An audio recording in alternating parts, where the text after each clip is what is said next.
هنتكلم النهارده على موضوع مهم قوي وشائع: تمزق أربطة الكاحل، طريقة التفكير فيه.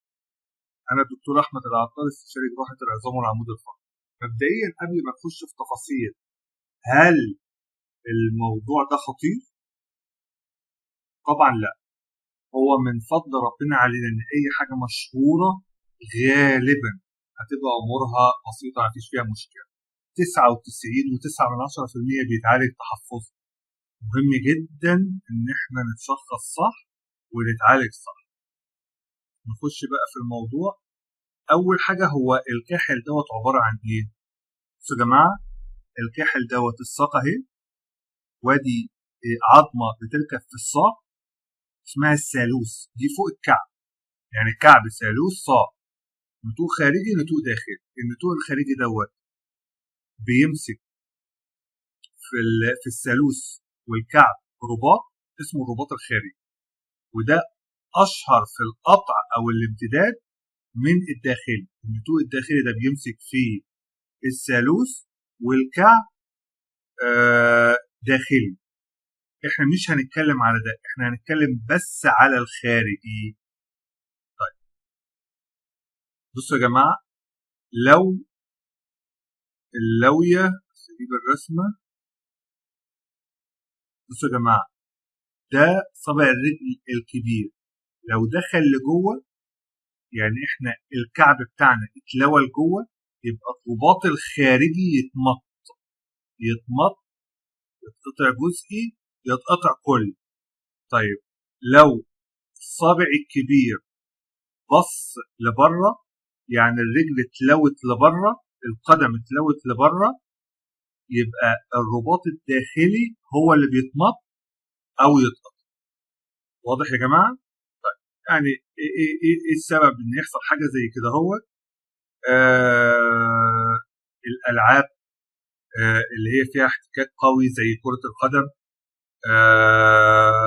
الكعب المشي على اماكن غير مستويه زي التراب. طيب ايه الاعراض بتاعتنا بتاعه تمزق اربطه الكاحل؟ التورم والالم.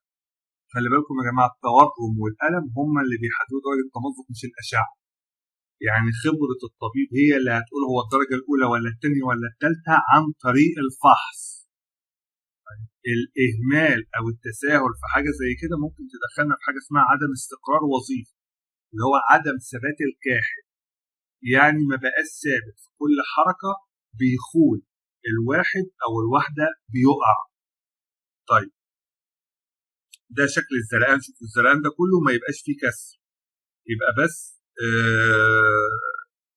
تمزق.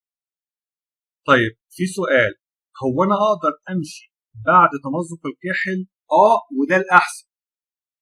معظم الدرجات في الدرجات اللي هي البسيطه، وجزء قليل هو الدرجه الثالثه اللي هو بيبقى محتاج جبس.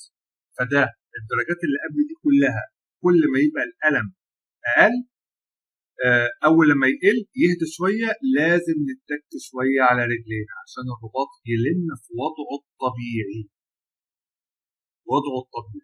تمام. عدم القدره على المشي معناه ان الاصابه عنيفه قوي وغالبا من الدرجه الثالثه. يعني من الاخر العلاج يا اما ولا حاجه، يعني اقصد علاج تحفظي من غير جبايه، يا اما علاج تحفظي بالجبس. مفيش حاجه اسمها جبيره او كاحل او رباط ضغط، مش هيفرق كتير. او لا قدر الله في نسبه قليله جدا زي ما هنشوف بعد شويه المنظار. درجات التمزق عندنا 3 انواع على حسب الالم والورم بتاعنا. الم وورم بسيط وقادر امشي يبقى الدرجه الاولى. الم وورم متوسط وقادر امشي بس بشويه صعوبه الدرجه الثانيه. الدرجه الثالثه الم وورم شديد ومش قادر يمشي. طيب الكلام دوت خفيف ومتوسط وزيد، يعني قولوا مثلا الخفيف ده غالبا حضراتكم هتعرفوا تكتبوا، اما متوسط ويزيد ده بيبقى بخبره الطبيب. طب الاشعاعات، احنا بنعمل يا جماعه الاشعه العاديه عشان نتاكد ان مفيش كسر، يعني مفيش مع التمزق كسر، لان هو غالبا يا تمزق يا كسر، نادر لما بيبقى الاثنين. في حالات نادره يحصل فيها الاثنين، بس هو الطبيعي يعني اشهر حاجه ان يحصل كسر بره، مزق بره وكسر جوه. طيب الاشعه المقطعيه لو انا شاكك برضه ان في كسر بس الاشعه العاديه مش مبينه، الرنين ما بنعملوش في الاول. الرنين بنعمله لو لا قدر الله بعد 3 4 شهور مفيش استجابه للعلاج التحفظي، استمر الالم وعدم ثبات الكاحل، او حضرتك طنشت الموضوع وجيت بعد سنه، لازم نشوف درجه القطع قد ايه او التمزق قد ايه عشان نحافظ على بقيه المفصل.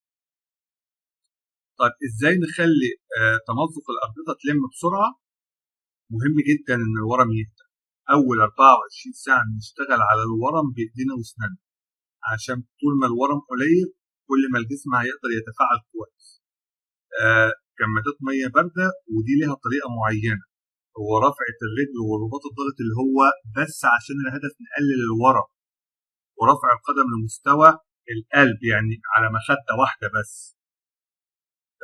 لو التمزق من الدرجه الاولى هنبتدي العلاج بدري بدري، احنا قلنا الحركه مهمه والثانيه كمان. ممكن ساعات يعني الدنيا تبقى شديده قوي في الالم، او بمعنى ادق المريض حساس، فبنديله ريست لمده اسبوع كده هو، وبعد كده نبتدي الحركه عشان نلم صح. جبس ده للدرجه الثانيه. طيب ازاي اعمل كمادات التلج؟ لازم تتفصل عن الجلد، لازم تتفصل عن الجلد عشان ما تاذيش الجلد. بنعمل عاده المره الواحده 15 ربع ساعه، يعني حوالي 8 مرات، يعني حوالي ساعه متقسمه على ده. طبعا غير العلاجات اللي احنا بنظبطها على حسب الوزن والسن والحاله. ايه التمارين اللي ممكن اعملها في البيت لتمزق الكاحل؟ بصوا يا جماعه، كاني بزق الحيطه. مشكله التمزق بتاع الكاحل اكبر مشكله ان هو ما بيعرفش يرفع وش رجله كويس بعد كده، فلما من الاول بترفع وش رجلك كويس الامور بتمشي كويس بعد كده. النقطه الثانيه، بصوا يا جماعه، ده النتوء الخارجي، هنا الاربطه الخارجيه، وفي هنا عضلات اسمها بيرونيا ماسلز لونجس وبريفس، او بمعنى دق بريفس وبايكا لونجس. العضلات دي لما انا بقويها اشدها بتعوض جزء من تهتك العضله. فبنمسك ديت فوطه او شرط او اي قماشه قديمه ونشد عليها، والرجل اجينست ريزيستنس او عكس مقاومه تلوي نفسها لبره عشان العضلات دي تشد اللي هي خلف النتوء الخارجي، وبعد كده يقف على تغطية صواب. الكلام دوت بالتدريج طبعا، دوت في حاله الحاجات البسيطه اللي مش هنبقى محتاجين دكاتره العلاج الطبيعي. اما غير كده العلاج الطبيعي في المراكز اهم ومهم. ايه الهدف من العلاج الطبيعي بعد التمزق يا جماعه؟ عدم تكرر التمزق. تلاقي واحد بقى من كتر ما الاربطه ثابت بقى بيحصل له مزق او التواء كل كام اسبوع، خلاص المفصل ساب خالص، بيتفرتك بعد كده. فبنتنقل من علاجات بسيطه لغايه منظار واعاده بناء وتثقيب وكلام كبير او سمكره. طب هل التدليك والدهانات مفيده؟ في ناس كتيره بتحب موضوع التدليك ده. التدليك مشكلته الرئيسيه ان هو بيزود الورم، فانت لو هتاخد المرهم المسكن او كلام زي كده تفرد بس فرد بسيط عشان ما يحصلش ان الورم يزيد. ايه اللي يخلي تمزق الكاحل اسوأ؟ ان احنا نمشي على ارض غير مستوي، ان نلعب العاب فيها احتكاكات شديده زي الكوره. لبس الكعب ده ملهوش حل، يعني بيودينا ورا الشمس. فالكلام ده طبعا قبل ما نتعافى، بعد ما نتعافى الامور ان شاء الله بترجع للطبيعي. طيب ايه العلاج الجراحي بتاعنا؟ اللي هو المنظار. فمعظم الحالات المنظار. الكلام ده امتى؟ مفيش استجابه للعلاج التحفظي او جيت بعد ما فتره العلاج التحفظي تنفع، خلاص الرباط اتليف وما بقاش في مجال ان هو يهيل او يلتئم على وضعه الطبيعي. بنعمل بالمنظار اعاده بناء الرباط الخارجي بالمنظار وفتحه صغيره. طيب ده بنستخدم فيه خطاطيف. التثقيب ده لو الدنيا اتاخرت قوي فعظمه الثلث ده هنعمله محاضره لوحده. بنثقب الثالوث من فوق او بنعمل لها ترقيع من الركبه. الدنيا بقت مشكله كبيره، خشونه كبيره قوي بنخش في صدمه. متخيلين يا جماعه ان احنا مجرد علاجات بسيطه زي التلج فرطنا فيها وصلنا لغايه سنكره؟ فاحنا محتاجين نركز قوي في المواضيع. طيب، مميزات المنظار. المنظار في اي حته في الجسم يبقى تدخل بسيط، تهتك للانسجه بسيط، التئام سريع، عوده للحياه اسرع، احتماليه التلوث اقل. طيب، مهم جدا ان بعد العمليه بنرفع الكاحل والتلج، سواء كانت جراحه او منظار. وشوفوا يا جماعه، التلوث بيبقى صعب قوي انه يحصل في المنظار، لان طول الوقت في ميه داخله وبتطلع. داخله ده التيوب بتاع الميه متعلق فيه محلول على ستاند وطول الوقت داخل مع المنظار.